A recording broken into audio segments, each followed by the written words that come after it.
শ্রীকৃষ্ণ অর্জুনকে বিশ্বরূপ দর্শন করিয়েছিলেন মূলত অর্জুনের মনের মোহ ও সংশয় দূর করার জন্য এবং তার ঈশ্বরের প্রকৃত স্বরূপ উপলব্ধি করানোর জন্য। কুরুক্ষেত্রের যুদ্ধের প্রারম্ভে অর্জুন যখন দেখেন যে তার প্রতিপক্ষ শিবিরে তার আত্মীয় স্বজন গুরুজনেরা রয়েছেন, তখন তিনি গভীর বিষাদগ্রস্ত হন এবং যুদ্ধ করতে অস্বীকার করেন। তার এই বিষাদ ছিল আত্মীয়তার বন্ধন, মোহ ও ভুল ধারণার কারণে। শ্রীকৃষ্ণ প্রথমে অর্জুনকে আত্মার অবিনশ্বরতা, কর্মের প্রয়োজনীয়তা এবং ধর্ম ও অধর্মের মধ্যে পার্থক্য সম্পর্কে বিস্তারিত জ্ঞান প্রদান করেন, যা ভগবদ্গীতার মূল বিষয়বস্তু। এই জ্ঞান অর্জুনের সংশয় দূর করতে শুরু করলেও তার মনে তখনও শ্রীকৃষ্ণের পরম ঈশ্বরত্ব নিয়ে সামান্য দ্বিধা ছিল। যদিও অর্জুন কৃষ্ণকে বন্ধু, সখা এবং সারথী রূপে জানতেন, কিন্তু তিনি যে স্বয়ং পরমেশ্বর তা পুরোপুরি উপলব্ধি করতে পারছিলেন না। এই পরিস্থিতিতে অর্জুনের অনুরোধে এবং তার প্রতি কৃপা করে শ্রীকৃষ্ণ তাকে তার ঐশ্বরিক বিশ্বরূপ প্রদর্শন করেন। এই বিশ্বরূপ ছিল সমগ্র ব্রহ্মাণ্ডের প্রতিরূপ, যার মধ্যে সমস্ত সৃষ্টি, স্থিতি ও প্রলয় একীভূত ছিল। এই রূপে অর্জুন দেখেন যে শ্রীকৃষ্ণের মধ্যে শুধু বন্ধু বা সারথীর রূপই নয়, বরং অসংখ্য মুখ, চোখ, হাত এবং বিভিন্ন রূপ বিদ্যমান। তাতে দেবতা, মানুষ, প্রাণী, এমনকি মহাকালের বিনাশী রূপও রয়েছে।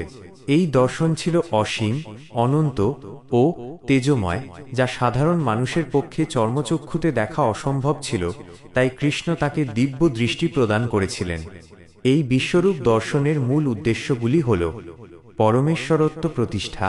শ্রীকৃষ্ণ যে কেবল একজন মানব বন্ধু নন, বরং সকলের উৎস, ধারক ও বিনাশকারী স্বয়ং পরমেশ্বর, তা অর্জুনকে প্রত্যক্ষভাবে উপলব্ধি করানো। মোহমুক্তি ও বিশ্বাস স্থাপন। অর্জুনের মনে যে মোহ ও সংশয় ছিল তা চিরতরে দূর করে তাকে সম্পূর্ণরূপে শ্রীকৃষ্ণের শরণাগত হতে সাহায্য করা।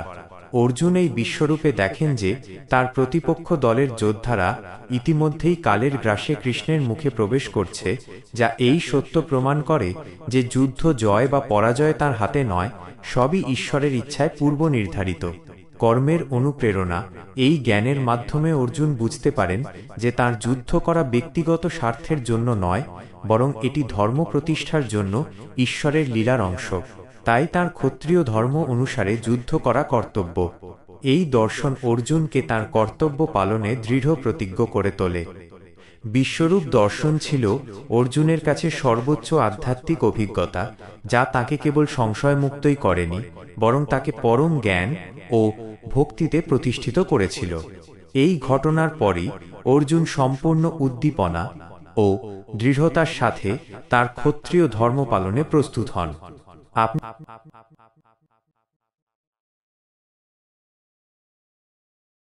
শ্রীকৃষ্ণের বিশ্বরূপ দর্শন ছিল অর্জুনের জীবনের এক অবিস্মরণীয়, অলৌকিক ও অপ্রাকৃত অভিজ্ঞতা, যা শ্রীমদ্ ভগবদ্গীতার 11 অধ্যায়ে বিশদভাবে বর্ণিত হয়েছে।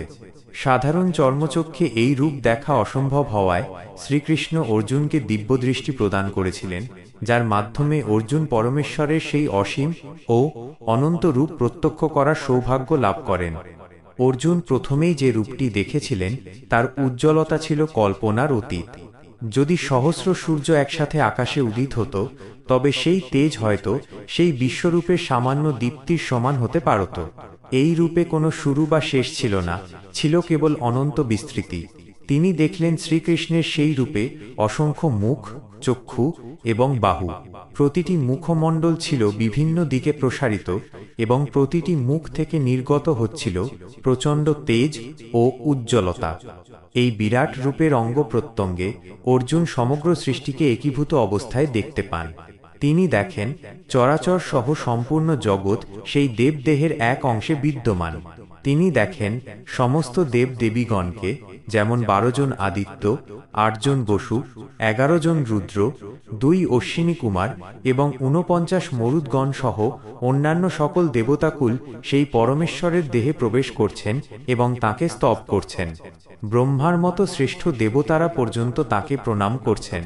বিশ্বরূপের এই দর্শন ছিল একই সাথে ভয়ঙ্কর ও শান্তিময়, আশ্চর্যজনক ও সুশোভিত। সেই দেহে ছিল বহু অলৌকিক অলঙ্কার, হাতে ছিল বহুবিধ দিব্য অস্ত্র শস্ত্র। এই রূপ কখনো শান্ত, আবার কখনো মহাকাল রূপে অত্যন্ত উগ্র ও ভয়ঙ্কর।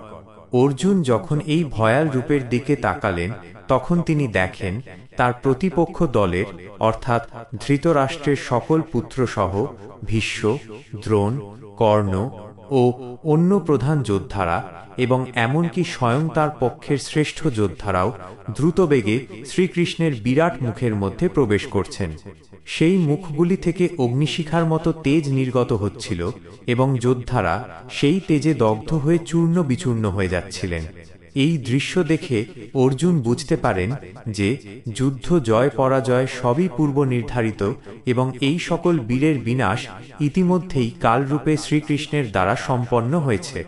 অর্জুন দেখলেন যে যেমন নদী সকলের স্রোত সমুদ্রের দিকে ধাবিত হয়, ঠিক তেমনি কৌরব পক্ষের সকল বীরেরা জগৎ ধ্বংসকারী সেই প্রচণ্ড তেজময় মুখগুলির মধ্যে ছুটে যাচ্ছেন। কিছু বীরকে তিনি দেখেন যাদের মাথা চূর্ণ বিচূর্ণ হয়ে দাঁতের ফাঁকে আটকে রয়েছে। অর্জুন বুঝতে পারলেন শ্রীকৃষ্ণই হচ্ছেন সেই সর্বগ্রাসী কাল, যিনি সমস্ত সৃষ্টিকে গ্রাস করেন।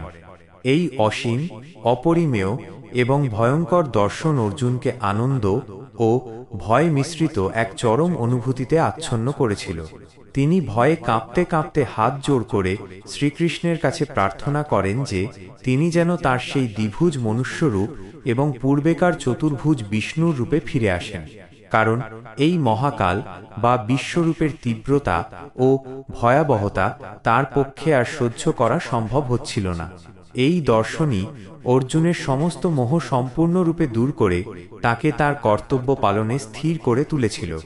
শ্রীকৃষ্ণের বিশ্বরূপ দর্শন করে অর্জুনের মানসিকতা ছিল আনন্দ, বিস্ময়, ভয় এবং ব্যাকুলতার এক মিশ্র অনুভূতি। এই দর্শন তাকে এক চরম আধ্যাত্মিক সংকটে ফেলে দেয়, কারণ তার চেনা বন্ধু ও সারথি শ্রীকৃষ্ণ এক মুহূর্তে মহাজাগতিক, অসীম এবং ভয়ঙ্কর সত্তায় রূপান্তরিত হয়েছিলেন। প্রথমে অর্জুনের মনে সৃষ্টি হয়েছিল গভীর বিস্ময় ও আনন্দ। তিনি অনুভব করেছিলেন যে তার সামনে প্রকাশিত হয়েছে এক পরম সত্য ও ঐশ্বরিক মহিমা, যা কেবল কল্পনার অতীত ছিল। তিনি দেখেন যে সকল দেবতা, ঋষি এবং সমগ্র বিশ্ব ব্রহ্মাণ্ড সেই এক দেহে বিদ্যমান, যা তার ভক্তিস্রোতকে উদ্বেলিত করে তোলে। তিনি বুঝতে পারেন যে এতদিন তিনি যার সাথে সখ্যতা করেছেন তিনি স্বয়ং পরমেশ্বর। এই উপলব্ধি তাকে অসীম আনন্দ ও শ্রদ্ধায় পরিপূর্ণ করে। কিন্তু এই আনন্দের পরেই আসে অসহনীয় ভয়। বিশ্বরূপের যে অংশটি কাল বা মহাকাল রূপে প্রকাশিত হয়েছিল, যেখানে কৌরব এবং অন্যান্য যোদ্ধারা দ্রুতবেগে কৃষ্ণের ভয়ঙ্কর মুখগহ্বরে প্রবেশ করে ধ্বংস হয়ে যাচ্ছিলেন, তা দেখে অর্জুন ভীষণভাবে ভীত ও আতঙ্কিত হন। বিশ্বরূপের সেই উগ্র ও তেজময় রূপ, যার শত শত চোখ থেকে অগ্নিশিখা নির্গত হচ্ছিল, তা তার হৃদয়কে কাঁপিয়ে তোলে। তিনি উপলব্ধি করেন যে এই যুদ্ধ কেবল পার্থিব সংঘাত নয়, বরং ঈশ্বরের দ্বারা পূর্ব নির্ধারিত এক প্রলয় লীলা। এই দর্শন ছিল তার মানসিক স্থিতিকে টলিয়ে দেওয়ার মতো। এই ভয় ও আতঙ্কের ফলস্বরূপ তার মধ্যে সৃষ্টি হয় ব্যাকুলতা এবং আত্মনিন্দার ভাব। তিনি হাত জোড় করে কম্পিত কণ্ঠে কৃষ্ণের কাছে ক্ষমা প্রার্থনা করেন। তিনি বলেন যে অজ্ঞানতাবশত সখা বা বন্ধু ভেবে তিনি শ্রীকৃষ্ণকে যে সব সাধারণ সম্বোধন বা আচরণ করেছেন, তা ছিল তার চরম ভুল। এই সময় অর্জুন দৈন্য ও শরণাগতির চূড়ান্ত প্রকাশ করেন। পরিশেষে এই সমস্ত অনুভূতির শেষে অর্জুন শান্তি ও পরিত্রাণের জন্য ব্যাকুল হয়ে ওঠেন। তিনি শ্রীকৃষ্ণের কাছে কাকুতি মিনতি করেন যে তিনি যেন আবার তার সেই স্নেহময় দ্বিভুজ মানব রূপে অথবা শান্ত চতুর্ভুজ বিষ্ণু রূপে ফিরে আসেন, কারণ এই মহাকাল রূপ দর্শন করা তার সীমিত মানসিকতার পক্ষে অসম্ভব হয়ে পড়ছিল। অর্থাৎ বিশ্বরূপ দর্শন অর্জুনের মানসিকতাকে ভ্রান্তি থেকে পরম জ্ঞানে, সংশয় থেকে দৃঢ় বিশ্বাসে এবং ভয় থেকে ভক্তি ও শরণাগতিতে রূপান্তরিত করেছিল। এই অভিজ্ঞতা অর্জুনকে কেবল এক মহান যোদ্ধা হিসাবেই নয়, বরং এক পরম ভক্ত ও ও জ্ঞানী হিসাবে প্রতিষ্ঠা করেছিল। হরে কৃষ্ণ।